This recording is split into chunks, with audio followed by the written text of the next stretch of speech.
Welcome to Kenton's videos. Enjoy the video.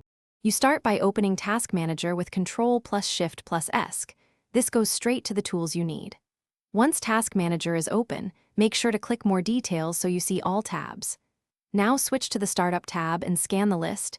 This shows every app configured to run at login, its publisher, and startup impact. You're doing the vital first audit. Identify any app you do not want starting automatically before moving to the next step.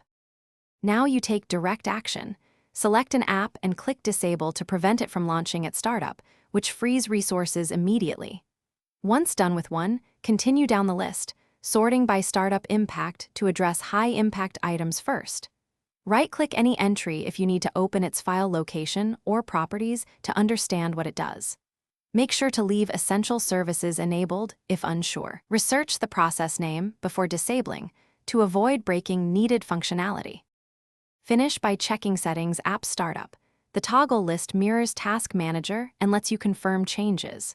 For advanced control, use auto runs from Microsoft sysinternals, but proceed carefully because it exposes deeper system entries.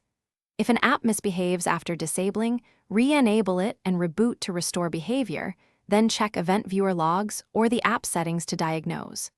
If something still fails, run System File Checker or create a restore point before trying further changes. Thanks for watching. Consider subscribing if we helped you.